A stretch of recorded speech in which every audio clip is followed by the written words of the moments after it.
अंग्रेज किस प्रकार से इतना बलवान हो गए, किस प्रकार से इतना धन इनके पास आ गया। और गुमस्ता क्या करता है कि जाके बुनकरों को पकड़ता है, कहता है कि तुमको व्यापार करना है ना। इस प्रकार हम लोग देखते हैं कि भारत के बाजार में प्रतिस्पर्धा आ जाती है। क्या आ जाती है? प्रतिस्पर्धा आ जाती है कि नहीं। सबसे मूलभूत चीज थी उस समय अगर कुछ, तो वो हमारे पास का पहनने के लिए कपड़ा था, जिसका व्यापार करा जा सकता था। भारत पर अंग्रेजों ने सैकड़ों साल तक शासन किया, भारत के लोगों को अपना गुलाम बनाकर रखा। अगर मैं आपसे ये प्रश्न पूछूं कि अंग्रेज यहाँ पर आए, मुट्ठी भर अंग्रेज थे और इतने सारे भारतीय लोग थे, तो भारतीय लोगों को अंग्रेजों ने गुलाम कैसे बना लिया? तो आपका एक ही उत्तर रहेगा कि वो शक्तिशाली थे। फिर मैं ये कहूँगा कि भाई शक्तिशाली क्यों थे? फिर आप कहोगे क्योंकि उनके पास पैसा था। मैं कहूँगा पैसा तो भारत में भी था। तो फिर ऐसी कौन सी चीज़ थी जो अंग्रेज़ों के पास थी और हमारे पास नहीं थी, और उन्होंने हमें अपना गुलाम बड़े आसानी से बना लिया?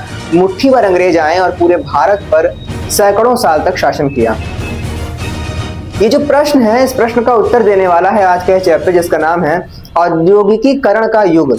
इस चैप्टर में हम लोग देखने वाले हैं कि किस प्रकार जो ये अंग्रेज हैं, ये अंग्रेज किस प्रकार से इतना बलवान हो गए, किस प्रकार से इतना धन इनके पास आ गया, और क्या कारण था कि ये भारत पर इतना जम पाए। इस पूरी कहानी को आज देखने वाले हैं। उसके पहले अगर हम ये बात करें कि अंग्रेज माने क्या, तो अंग्रेज माने आप कहोगे कि अंग्रेज माने अंग्रेज जो अंग्रेजी बोलते हैं। अगर आपको नहीं पता अंग्रेज माने क्या, तो बता दो कि भाई भारत के पश्चिम में अगर हम लोग जाएंगे अर्थ पे, तो यूरोप नाम का एक महाद्वीप मिलेगा, और उसी यूरोप नाम के महाद्वीप पर एक देश है इंग्लैंड। उसी इंग्लैंड में रहने वाले जो लोग हैं, जो रहने वाले व्यापारी हैं, वो सन 1608 के करीब में भारत आए थे जहांगीर के शासनकाल में। और तभी से ये जो ब्रिटिश शासन है उसकी नींव लगभग पड़ ही गई थी, और सिराजुद्दौला और भी बहुत सारी कहानी होने के बाद अंग्रेजों का पूर्ण जो शासन है यहाँ पर स्थापित हो गया। मेरा फिर से वही प्रश्न रहेगा कि ऐसा क्यों, और मैं फिर से वही बोलूंगा कि इस प्रश्न का उत्तर है आज का ये चैप्टर, जिसका नाम है औद्योगिकीकरण का युग। आज हम लोग देखने वाले हैं कि किस प्रकार से जो ब्रिटिश यानी कि ब्रिटेन है वो इतना मजबूत बना। हम लोग आज जानने वाले हैं इस वीडियो में कि किस प्रकार से उद्योग धंधों की स्थापना हुई, और किस प्रकार से अंग्रेजों ने भारत से कच्चे माल का आयात कर करके भारत को सोने की चिड़िया से गरीबों का देश बना दिया।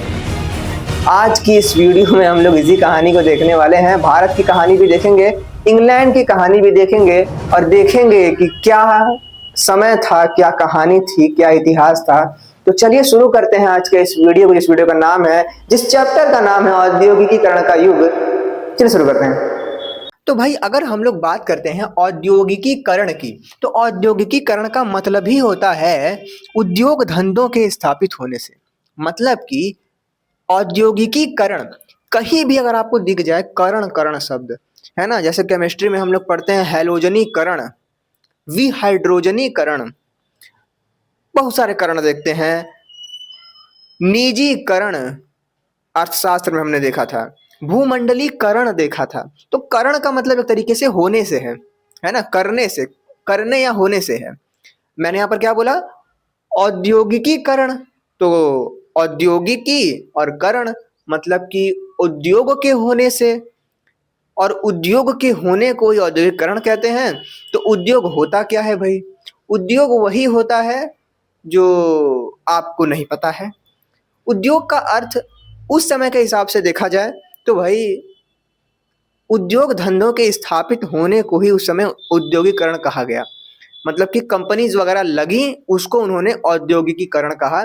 और उस समय की कहानी कुछ इस प्रकार से थी कि भाई गांवों में होती थी पूरी उत्पादन वगैरह जो होता है। मतलब कि जो व्यापारी हैं वो अपना सामान अपने कंपनी में नहीं बनाया करते थे पहले, वो गांवों में जाके देते थे सामान, और कहते थे कि भाई ये लो कपास, ये लो सामान, तुम इससे कपड़ा बनाओ, ये बनाओ, वो बनाओ, सूत काटो, ये करो, वो करो। तो ये सब कहानी होती थी। तो हम क्या देख रहे हैं कि पहले क्या हो रहा है कि भाई मैंने बोला व्यापारी लोग गांव में जाते हैं, गांव में लोगों को हायर करते हैं, उनको पैसा देते हैं, बोलते हैं कि तुम मेरा काम करो। और फिर मैं बोल रहा हूँ कि कंपनी वगैरह स्थापित हो रही हैं। तो यही कहानी जो है वो औद्योगिकरण कहला रही है कि भाई मतलब वह प्रक्रिया जिसने 18वीं शताब्दी के उत्तरार्ध में ब्रिटेन से शुरू होकर मानवता समाज को मशीनरी और बड़े कारखानों पर आधारित अर्थव्यवस्था में बदल दिया। इतनी खतरनाक कहानी न भी लिखो तो हम यही कहेंगे कि औद्योगिकीकरण वह प्रक्रिया है जिसने मानव समाज को मशीनरी और बड़े कारखानों की ओर, बड़े कारखानों की अर्थव्यवस्था में बदल दिया। सीधे सीधे बात करो तो 18वीं शताब्दी या उत्तरार्ध ब्रिटेन, इसको न भी लो तो औद्योगिकरण का अर्थ अगर सीधे सीधे लिखना हो तो हम यही कहेंगे कि भाई उद्योग धंधों का विकास, कारखानों का विकास ही औद्योगिकरण है। अब जब हम लोग बात करते हैं औद्योगिकरण की तो परिभाषा तो मैंने बता दी भाई, परिभाषा हमने देख लिया, परिभाषा को मैं हटाता हूँ। अब हम लोग आते हैं कि उद्योगों की क्रांति से पहले, औद्योगिक क्रांति से पहले क्या हुआ था, क्या था हाल। ठीक है, बड़ा डीप में पढ़ने वाले हैं इस चैप्टर को, 10वीं में शायद ये चैप्टर है भी, है ना। तो ये औद्योगिकरण की क्रांति से पहले की जो कहानी है उसको देखने वाले हैं। हम लोग देखते हैं कि औद्योगिकीकरण यानी कि उद्योग धंधे स्थापित होने से पहले, जब पूरा जो इंग्लैंड की बात कर रहे हैं हम लोग, इंग्लैंड में बहुत मतलब कारखाने स्थापित नहीं हुए थे, बहुत टेक्नोलॉजी नहीं आई थी, आज से बहुत सैकड़ों साल पहले पुरानी बात है, सन 1700 की बात हो रही है। ठीक है, तो क्या हुआ था उस समय? उस समय जो लोग हैं वो प्रकृति से सामान को उठाते थे, जैसे कपास को उठाया, धातुओं को उठाया और वो उससे कुछ बनाते थे। अब अकेले तो बना नहीं पाएंगे तो उनको लोगों की सहायता होती थी, तो वो लोगों को हायर करते थे। भाई लोग जाते थे गांवों में लेने के लिए, क्यों? क्योंकि शहर में जाएंगे तो शहर में पहले ही 4 व्यापारी लोग बैठे हुए हैं, शहर के लोगों को काम करने के लिए देंगे तो फिर प्रतिस्पर्धा और बढ़ जाएगा। तो इसलिए वो जाते थे गांव में, गांव में जाके सामान अपना दे देते थे कि भाई लो, ये रुई ले लो, कपास ले लो, इससे जो है कपड़ा बनाओ, कपड़ा बन जाएगा, मैं तुम्हें पैसा दे दूंगा, फिर उस कपड़े को मैं जाके बाजार में बेचूंगा, मुझे फायदा हो जाएगा, मेरा और पैसा बढ़ेगा, पैसा बढ़ने से क्या होगा, मुझे मजा आएगा। चलो भाई, यही कहानी थी। मतलब कि हम लोग देखते हैं कि उत्पादन फैक्ट्रियों में नहीं होता था, नहीं होता था, बल्कि ग्रामीण क्षेत्रों में होता था और फिर उसको अंतरराष्ट्रीय बाजारों में बेचा जाता था, मुनाफा कमाया जाता था। चूंकि शहरों में व्यापारी संघ की शक्ति अधिक थी, अतः गांवों में ही उत्पादन सुयोग्य था।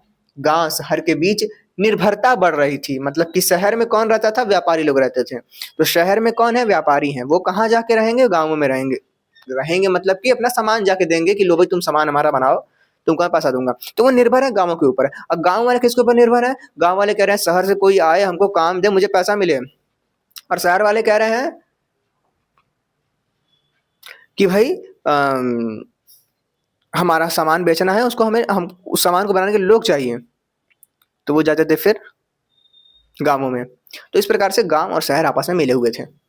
ठीक है भाई, घनिष्ठ संबंध था, घनिष्ठ निर्भरता थी। चलो भाई, तो घनिष्ठ निर्भरता हमने समझ लिया। व्यापारी संघ की शक्ति अधिक थी शहरों में, ये भी हम समझ सकते हैं कि शहर है, ये गांव है, गांव में आमजन है, शहर में व्यापारी लोग हैं। ठीक है, तो व्यापारी संघ शक्ति जो है वो अधिक है, यहाँ पर कम है, यहाँ पर है या नहीं है, यहाँ पर केवल आम जनता है। ठीक है भाई, अब कहानी धीरे धीरे आगे बढ़ रही है, साइंटिस्ट लोग आ रहे हैं, कहानी बढ़ रही है, साइंटिस्ट लोग आ रहे हैं, तकनीकी व्यवस्था आ रही है, टेक्नोलॉजी आ रही है, सब कुछ आ रहा है, और अब मशीन वगैरह बनना शुरू हो रही हैं।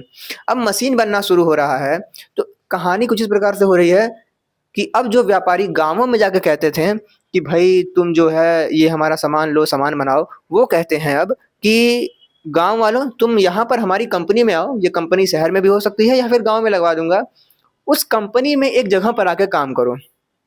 लो भाई, तो मशीनी का विकास, मशीनीकरण होता है, मशीनों का विकास होता है। हम लोग देखते हैं इंग्लैंड में सन 1700 के दशक में, 1720 के आसपास में हम कह सकते हैं, 60 के आसपास में कह सकते हैं। ठीक है, 1720-30 के दशक में, 30 लिख दो, 30 के दशक में हम लोग देखते हैं कि सबसे पहले कारखाने खुले और हम लोग देखते हैं कि कपास जो है वो इस नए युग का पहला प्रतीक बना। कपास ही क्यों? मैं कहूँगा कपास की बात क्यों कर रहे हो? उस समय क्या कुर्सी नहीं बनता था? उस समय बोतल नहीं बनता था? उस समय मोबाइल फोन नहीं बनता था? तो भाई मोबाइल फोन का तो काम ही नहीं था उस समय। ठीक है, और बाकी जो छोटे मोटे व्यापार थे वो बहुत ही नीचे तल के थे, बहुत ही छोटे थे, तो उसकी बात हम करेंगे नहीं। सबसे मूलभूत चीज थी उस समय अगर कुछ, तो वो हमारे पास का पहनने के लिए कपड़ा था जिसका व्यापार करा जा सकता था। बाकी फल फ्रूट ये सब तो भाई नॉर्मल चीज है, सब्जी बेचने की दुकान ये सब तो भाई मतलब अपना खेती बाड़ी वाले लोग करते थे। व्यापार की जो शुरुआत है वो पहले कपास और धातुओं से हुई, है ना, धातु के ज्वेलरीज बना दिया, नेकलेस बना दिया, कुछ बना दिया पहनने के लिए कुछ, तो यहाँ शुरुआत होती है, अंगूठी बना दिया जो है। तो पहला हम लोग देखते हैं कपास बनता है इस औद्योगिक क्रांति का पहला प्रतीक। कपास बनता है प्रतीक, और ये कपास आता कहाँ कहाँ से है। अब कपास इनको बहुत सारा चाहिए, तो इंग्लैंड से कपास उठाएं, अमेरिका से कपास उठाएं और भारत से कपास उठाएं। तो भारत से, अमेरिका से ये जो है वो कपास को उठाना शुरू किया। भारत से कपास उठाओ, अपने यहाँ वस्त्र बनाओ और जाके पूरा दुनिया भर में बेचो, बहुत सारा कपड़ा बनाओ। ठीक है भाई, कहानी अच्छी चल रही है अभी तक तो। चलो भाई, आयात होता था, इंग्लैंड में कपड़ा बनता था और फिर अंतर्राष्ट्रीय व्यापार में बाजार में जो है ये बिकता था। चीजें चल रही होती हैं, परंतु हम लोग देखते हैं कि जो ये मशीनीकरण हुआ है ना, कारखाने वगैरह स्थापित हुए हैं। कारखानों का मतलब कि एक जगह है, वहां मशीन है, आके जो है काम करेंगे वो सब, अब जो है अपना मुनाफा लेके निकल जाएंगे, फिर व्यापारी आएगा, कपड़ा लेके बेचेगा। ये रफ्तार है बहुत तेज हुई, उन्होंने देखा कि बहुत मुनाफा हो रहा है, तो वो कपड़ों को, मैनचेस्टर नाम का स्थान था, शहर था इंग्लैंड में, वहां पे बड़ा कपड़ा बड़ा बनना शुरू हुआ, मतलब पूरा मस्त औद्योगिक क्रांति वहां पे हुई। तो रफ्तार जो ये कपड़े वाली व्यवसाय है इसने गजब पकड़ा। तो किस प्रकार व्यवसाय में रफ्तार पकड़ा गया, औद्योगिक परिवर्तन की जो रफ्तार है वो इस प्रकार हुई कि औद्योगिकरण ने रफ्तार पकड़ी। कपास व धातु सबसे गतिशील जो व्यापार के साधन है वो बन गए। कपास और धातु है, मैंने बता दिया है, कपास तो भैया था ही, साथ में धातु मैंने बता दिया है। ठीक है, ये सब कुछ हो रहा है, परिवर्तन हो रहा है, औद्योगिकीकरण का युग चल रहा है। ठीक है, समझ में आ रहा है ना चीजें क्या हो रही हैं। दिमाग में बनाए रखो कि भाई इंग्लैंड है, एक जगह कोई है, मैनचेस्टर नाम का जगह है, कारखाने हैं, लोग काम कर रहे हैं। मैंने बोला लोग काम कर रहे हैं, तो लोग जो काम कर रहे हैं उनके बारे में थोड़ा जान ले जाए। वो लोग कैसे थे, वो लोग हम लोग देखते हैं नौकरियों के लिए मारा मारी में पड़े हुए थे। ठीक है, नौकरी के लिए मारा मारी में पड़े हुए थे। क्यों भाई, क्योंकि कपास के जो फैक्ट्री वगैरह है वहां पर काम करने के लिए पैसा तो मिल ही रहा है। अब पैसा मिलेगा तो भाई मौज ही मौज है, पैसे सब कुछ होता है। तो मारा मारी क्यों हो रही थी, क्योंकि जनसंख्या अधिक थी।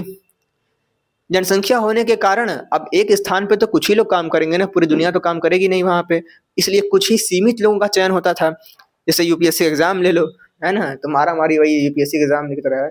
ठीक है, मजदूरों की मशीनों से दुश्मनी थी। मशीनों से दुश्मनी इसलिए थी क्योंकि अगर मशीन आ जाएंगे तो फिर दिक्कत हो जाएगा, मशीन अपने आप ही काम करना शुरू कर देगा। ठीक है, कुछ मशीन तो इंसान द्वारा चला जाते थे, कुछ मशीन बस बटन दबाओ काम शुरू, एक ही इंसान से काम हो जाएगा, बहुत ही कम लोगों में काम हो जाएगा। तो फिर दिक्कत हो जाएगा भाई, मजदूर लोग क्या करेंगे। तो मजदूर कहते थे कि भाई नहीं आए तो बेहतर है ये सब चीजें। ठीक है, हम लोग देखते हैं कि सूत काटने की एक मशीन आती है, सूत काटने की एक मशीन इंग्लैंड में आती है और लोगों में हाहाकार मच जाता है। उस सूत काटने वाली मशीन का नाम था स्पिनिंग जेनी। स्पिनिंग जेनी जो है वो आती है, स्पिनिंग स्पिनिंग जेनी, जेनी वो आती है और महिलाएं जरा उस पर हमला कर देती हैं कि जरा आ गया तो दिक्कत हो जाएगा, है ना। तो बड़ा जो है झंझट का माहौल था कि ग्रामीण सब कह रहे हैं कि कमवा तो हम ही करेंगे, तुमको पैसा देना है हमको, मशीन उसीन नहीं आने देंगे हम लोग। फिर ये मशीनीकरण होता है, सब कुछ होता है। हम लोग देख रहे हैं कि इंग्लैंड में उद्योग धंधे स्थापित हो रहे हैं, कर्मकांड यहाँ पर चल रहा है।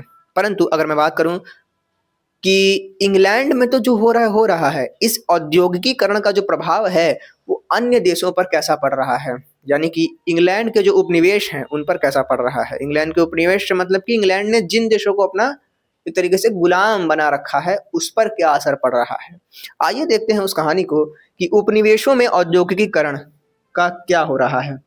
ठीक है, उसके पहले एक और बात बता दूं कि मैंने अभी तक जो भी कहानी बताई है, शहरों में मतलब ग्रामीण में काम करना, गांवों में काम करना, शहर में विकास हुआ, इसको हम लोग पढ़ते हैं आदि औद्योगिकरण से।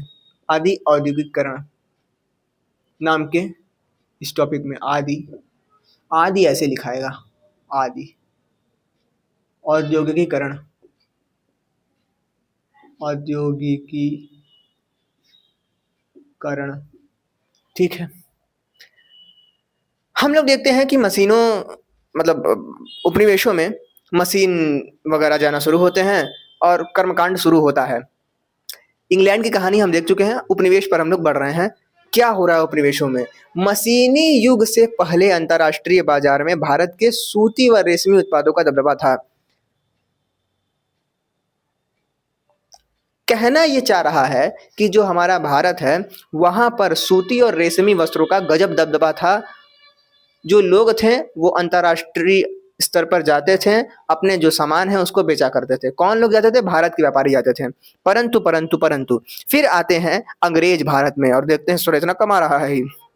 अंग्रेज वाले कहते हैं कि कुछ दिमाग लगाना पड़ेगा। ये सब क्या करते हैं कि एक तो एजेंट बनाते हैं अपना, उसको कहते हैं गुमस्ता। क्या कहते हैं? गुमस्ता। क्यों लगाते हैं? क्योंकि ये देखते हैं कि भारत वाले ज्यादा आगे बढ़ रहे हैं, और बढ़ना किसको है? इंग्लैंड को। अपना फायदा है, भारत का फायदा नहीं। ये लोग एजेंट बताते हैं। एजेंट का नाम होता है गुमस्ता। गुमस्ता करता क्या है? गुमस्ता क्या करता है कि जाके बुनकरों को पकड़ता है, कहता है कि तुमको व्यापार करना है ना, तुमको उसके लिए पैसा चाहिए, तुम्हें व्यापार करना है, तुम्हें पैसे चाहिए, मैं तुम्हें पैसा दे दूंगा, मनचाहा पैसा दूंगा, बोलो कितना पैसा चाहिए। मगर बस दिक्कत ये है कि तुम्हें जो कपड़ा है वो मुझे बेचना पड़ेगा, फिर मैं जाके बेच दूंगा। क्या दिक्कत है? सामान तुम्हारा ही जा रहा है ना। बुनकर कहते हैं ये तो सौदा बढ़िया है, हमारा काम बच जाएगा, फ्री में कर्जा मिल रहा है, कर्जा से पैसा मिलेगा तो और व्यापार करेंगे, व्यापार करके मतलब व्यापार करेंगे मतलब कि अपना जो वस्त्र है वो बनाएंगे, बना के इसको दे देंगे, यही जाकर अपना बेचें। तो गोमस्ता वाले कर्जा दिए और बुनकरों की दशा इस कदर बदली कि बुनकर उस कर्ज को चुका ही नहीं पाए, और फिर गोमस्ता ने इन पर नियंत्रण स्थापित करना शुरू कर दिया, इनको शोषित करना शुरू कर दिया। और इस कदर धीरे धीरे बुनकरों का सफाया होना शुरू हो गया। बुनकर गांवों की ओर भागे, कृषि में लग गए और कुछ कुछ तो आत्महत्या कर ली है। ठीक है भाई, आइए देखते हैं क्या है। हम लोग देखते हैं कि रेशमी उत्पादन का दबदबा था भारत में। फिर उसके बाद हम लोग देखते हैं कि ईस्ट इंडिया कंपनी के आने के बाद इन्होंने यहाँ के बुनकरों पर नियंत्रण स्थापित करना शुरू कर दिया, जो कि मैंने बता दिया है। इसके बाद ये क्या बताते हैं? ये बताते हैं कि कंपनी ने अपने एजेंट बनाए, जिनको हम लोग गोमस्ता कहते हैं। क्या कहते हैं? गोमस्ता कहते हैं। गोमस्ता कौन थे भाई? एजेंट थे। एजेंट बनाते हैं, ये बुनकरों को व्यापार के लिए ऋण देते थे, वह बुनकरों से कपड़ा लेते थे, ब्रिटेन का माल यहाँ बेचते थे और भारतीय बाजार में प्रतिस्पर्धा इस प्रकार आ गई। क्या हुआ भाई? लास्ट की बात बता देता हूँ कि पहले तो ये लिए, उसके बाद ये क्या करते हैं कि भारत से कपास का, क्योंकि बुनकरों को खत्म कर दिया इन लोगों ने, धीरे धीरे बुनकर खत्म होने लगे।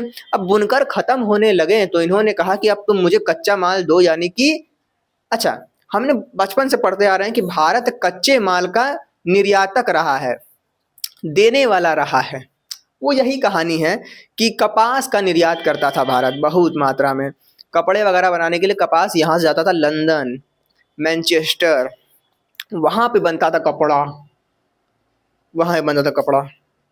ठीक है भाई, तो वहाँ पर कपड़ा बनता था। चलो भाई, वहाँ पे कपड़ा बनता था। इस प्रकार हम लोग देखते हैं कि जब वहाँ पे कपड़ा बनता था तो बन के भारत आता था, फिर यहाँ बिकता था, फिर वह प्रॉफिट होता था। इस प्रकार हम लोग देखते हैं कि भारत के बाजार में प्रतिस्पर्धा आ जाती है। क्या आ जाती है? प्रतिस्पर्धा आ जाती है। और यही कहानी यहाँ पर ये लोग बोल रहे हैं। तो उपनिवेशों में इस प्रकार का प्रभाव देखने को मिल रहा है कि भाई भारत यहाँ पर लोग आए, इंग्लैंड के लोग आए और यहाँ पर लोगों का शोषण करना शुरू किया और अपना ही सामान बेचना शुरू कर दिया, और भारत के बाजार को तहस नहस करने का यही शुरुआती चरण होता है। आगे क्या होता है भाई? फिर भारतीय भी कम थोड़ी है, फैक्ट्री लगाओ जो है, भारतीय फैक्ट्रियों का आना हम लोग देखते हैं। जमशेद जी टाटा जो हैं, और भी बहुत सारे हैं, पता नहीं क्या क्या नाम है, द्वारका नाथ टैगोर करके हैं कोई, ये भी हैं। तो भारत में पहला कपड़ा मिल हम लोग देखते हैं खुलता है सन 1854 में। 1854 में स्थापित होता है पहला कपड़ा मिल, सूरत में स्थापित होता है ये। ठीक है, यहाँ पर मैंने लिखा नहीं है। पहला कपड़ा मिल जो भारत का है वो सूरत में स्थापित होता है। फिर उत्तर भारत की बात करें तो हमारे एल्गिन मिल स्थापित होता है कानपुर में सन 1860 में। 1800 के समय, सोचो बहुत पुराना समय है। बंगाल में हम लोग देखते हैं द्वारकानाथ टैगोर होते हैं और चीन के साथ व्यापार करके काफी मुनाफा कमाते हैं। और जमशेदजी जो नूर नूरवानजी टाटा नाम है, बड़ा खतरनाक नाम है, पारसियन थे ये। जमशेदजी टाटा बोलो, इतना गंदा नाम कौन बोले, मतलब इतना बढ़िया नाम कौन बोले, हाँ इतना लंबा नाम कौन बोले। हाँ, तो जमशेदजी टाटा जो हैं वो भी ऑल्सो मेक मनी, पैसा कमाते हैं, परंतु धीरे धीरे हम लोग देखते हैं कि इन पर अंग्रेजों का दबदबा पड़ता है और फिर अंग्रेज कहते हैं कि तुम लोग कपड़ा नहीं बेचोगे, तुम लोग हमें कच्चा माल दोगे, हम लोग कच्चे माल कपड़ा बनाएंगे फिर तुमको बेचेंगे। ये लोग भी कहते हैं ठीक है भाई, चलो ठीक है। इस प्रकार हम लोग देखते हैं कि जो भारत का ग्राफ है वो ऐसे पहले यहाँ पर था, शुरुआत में वो बहुत टॉप पे था, रेशम वस्त्र ये सब बनता था। अंग्रेजों के आने के बाद ये धीरे धीरे स्थायी होना शुरू हुआ, नीचे गिर गया। फिर सूती मिल की स्थापना हुई, थोड़ा सा आगे बढ़ा, परंतु फिर अंग्रेजों ने इनको दबा के नीचे कर दिया और फिर ये चल रहा है, ठीक है। और फिर आज़ादी के बाद तो फिर जो कहानी है कही, तो भाई हमने देखा क्या कि फिर अंग्रेजों के सख्त नियंत्रण के कारण केवल कच्चा माल, तैयार माल नहीं, केवल कच्चा माल ही बेचने के लिए ये लोग बाधित हो जाते हैं, ठीक है। यही पूरी कहानी थी। कहाँ पर कि उपनिवेशों की कहानी यह थी। आपको अगर शॉर्ट में कोई बोले कि उपनिवेशों की कहानी बताओ क्या थी, मतलब उस समय की औद्योगिकरण काल की, तो आप कहोगे अंग्रेजों ने हमें दबाया, अगर नहीं दबाया होता तो हम उछड़ जाते हैं, या फिर यूँ कहें कि हम चमक जाते हैं। अंग्रेजों ने हमें अंधेरे में डाला, वरना हम तो भारत की चिड़िया थे, अरे हम तो सोने की चिड़िया थे। खैर, बात करते हैं अंग्रेजों के बीच अपनी जगह बनाने की। किस प्रकार जगह बनाना शुरू हुआ? अंग्रेज जब दबाएंगे तो हम लोग उठने की कोशिश करेंगे ना। हम लोग देखते हैं कि अंग्रेज भारत को बाजार की तरह देखते थे, परंतु भारतीयों ने भी उद्योग धंधे स्थापित किए, आगे पीछे होता रहा, दबदबा में बना रहा सब कुछ। फिर होता है स्वदेशी आंदोलन, जहां पर कि लोग, कहानी क्या थी कि इंग्लैंड के लोग यहाँ पे कपड़ा बेच रहे हैं, भारत वालों ने कहा तुम्हारा कपड़ा खरीदवा नहीं करेंगे हम, जाओ हम लोग केवल अपना कपड़ा खरीदेंगे। तो फिर तो खत्म हो गए। उनका कहानी क्या था? कहानी उनका यही था कि भाई मैं व्यापार करूँ, मुनाफा कमाऊं। वो लोग यहाँ पर आके सामान जब बेचेंगे, हम उनका सामान खरीदेंगे ही नहीं, तो फिर उनका उद्देश्य ही क्या रह जाएगा भारत में राज करने का। तो एक बड़ा कदम उठाया गया, स्वदेशी आंदोलन। इससे हम लोग देखते हैं कि लोगों में जागरूकता आती है। 1900 से 1912 के बीच हम लोग देखते हैं सूती कपड़े का जो उत्पादन है वो बढ़ता है। हम लोग देखते हैं गांधी जी भी बड़ा जो है इस सबका सपोर्ट करते थे, तो सूती कपड़े का उत्पादन जो है बढ़ता है। फिर इसी बीच 1912 के बाद 1914 में हम लोग देखते हैं 13-14 के बीच यूरोप में हलचल होता है, और अंततः 1914 में हम लोग देखते हैं कि प्रथम विश्व युद्ध शुरू हो जाता है। प्रथम विश्व युद्ध को पुरानी वीडियो में हम लोग ने देखा है, क्या कहानी थी, कैसे कहानी थी, जर्मनी का किस तरह से लगा था, हमने देखा था उसमें। खैर, अभी हम लोग देखते हैं कि क्या कहानी थी प्रथम विश्व युद्ध की, भारत में क्या प्रभाव पड़ा। हम लोग देखते हैं कि भारत में इंग्लैंड से जो माल आना है वो कम हो गया, ठीक है भाई। भारत में उद्योगों को अस्थायी तौर पर बढ़ावा मिला। आप अस्थायी को भूल जाओ, आप ऐसा समझो कि जब प्रथम विश्व युद्ध आया तो भारत के उद्योगों को बढ़ावा मिला, परंतु जैसे ही युद्ध खत्म हुआ वैसे ही इंग्लैंड से फिर जो है सामान आना शुरू हो गया, इंग्लैंड फिर से मजबूत हो गया, और हम लोग देखते हैं कि फिर से जो हमारा भारत का उद्योग धंधा है उसका ग्राफ नीचे जाने लगा। नीचे जाने के बाद क्या होता है, वो नीचे ही जा रहा होता है। फिर ये उठना शुरू होता है जब भारत की आज़ादी होती है तब। खैर, 1911 की बात करें तो 1911 में हम लोग देखते हैं फैक्ट्रियों में काम करने वाले मजदूरों की संख्या वो लगभग 5% मजदूर काम करते थे, जो कि 1931 में हो गई 10%, ठीक है। तो किसानी से हटकर लोग कहाँ जा रहे हैं, मतलब किसानी तो उस समय बहुत लोग करते थे, परंतु बड़ा बढ़ावा देखने को मिला, बढ़ोतरी देखने को मिली। किसमें देखने को मिली? मजदूरों की संख्या में बढ़ोतरी देखने को मिली। इसके बाद क्या होता है, इसके बाद आती है प्रिंटिंग। इसके बाद नहीं, प्रिंटिंग आती है, अब कहानी यहीं पर मानो खत्म हो जाती है, ठीक है। हमने औद्योगिकरण पढ़ लिया, जो औद्योगिकरण होता था पढ़ लिया हम लोगों ने। क्या पढ़ा हम लोगों ने कि भाई ऊपर नीचे, ऊपर, यही ग्राफ ही पढ़ा हम लोगों ने, और कुछ नहीं पढ़ा। ग्राफ पहले ऊपर था, इधर आया, नीचे आया, इधर आया, इधर आया। बस पढ़ लिया जो पढ़ना था हम लोगों ने। अब एक चीज हम लोग को और पढ़ना है जो कि थी प्रिंटिंग। पहले क्या होता था कि हम लोग पांडुलिपि लिखे उस पे हाथ से लिखते थे। अब ये टेक्निक आया कि भाई मतलब कुछ ऐसा बनाओ तख्ता टाइप कि ऐसे बना लो और उस पे लिख दो। और जो मेहंदी छापने नहीं होता ऐसा मेहंदी हाथ वाला के छाप देते हैं सब, तो मेहंदी छाप देते हैं ना, तो वैसे ही कुछ उसमें प्रिंटिंग का भी टेक्निक निकल कर आया। वो जो वैसे छाप छाप कागज पे छाप छाप के किताबें लिखते थे। तो किताबें वाले लिखना शुरू हुई उस समय। क्या किताबें लिखना शुरू हुई भाई, आओ देखते हैं क्या किताबें लिखना शुरू हुई। प्रिंटिंग प्रेस की शुरुआत हम लोग देखते हैं 16वीं शताब्दी में पुर्तगाल में होती है। ठीक है, ईसाई मिशनरियों द्वारा की जाती है। चलो भाई, तो ईसाई मिशनरियों के द्वारा सबसे पहले प्रिंटिंग की शुरुआत होती है, ये हमने देखा। और हम लोग क्या देखते हैं, हम लोग देखते हैं कि अंग्रेजी भाषा की जो प्रेस है, अंग्रेजी भाषा की जो प्रेस है वो 18वीं शताब्दी के अंत तक विकसित हुई, अंत तक विकसित हुई। चलो भाई, कुछ काम का तो ये भी नहीं है। हाँ, ये बहुत इंपॉर्टेंट है हम लोग के पास। पहला अंग्रेजी भाषी समाचार पत्र क्या था? पहला अंग्रेजी भाषी समाचार पत्र का नाम था बंगाल गजट। ठीक है, बंगाल गजट नाम था और इसके संपादक का नाम था James Augustus Hicky. Bengal gazette,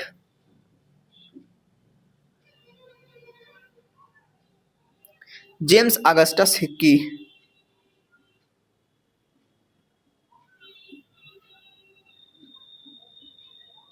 Augustus Hicky, James Augustus Hicky. Writing थोड़ी गंदी यहाँ पे लिख दिया है मैंने, बट ठीक है, संभाल लेना तुम लोग। इसके संपादक होते हैं जेम्स अगस्टस हिक्की। पहला अंग्रेजी भाषी समाचार पत्र होता है बंगाल गजट। इसमें ईस्ट इंडिया कंपनी की आलोचना की जाती है। तो ईस्ट इंडिया कंपनी वाले ये जो हिक्की साहब हैं इन पर मुकदमा चला देते हैं। चलो भाई, परंतु हम लोग देखते हैं कि समाचार पत्रों के माध्यम से लोगों में क्या क्या प्रभाव आया ये भी इस चैप्टर में बताया जाता है। अब समाचार पत्र आए तो लोग समाचार पत्र पढ़ना शुरू करेंगे। साप्ताहिक समाचार पत्र आया, मासिक समाचार पत्र आया, मैगजीन वगैरह आया। तो इनके चलते हम लोग देखते हैं कि बाइबिल की हजारों प्रतियां हम लोग देखते हैं बिकती हैं, बहुत कुछ कर्मकांड होता है। भारत में क्या प्रभाव पड़ा ये देखते हैं।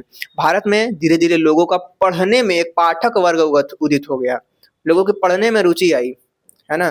किताबें छपना शुरू हुई तो लोगों के पढ़ने में रुचि आई, महिलाओं में साक्षरता देखने को मिली।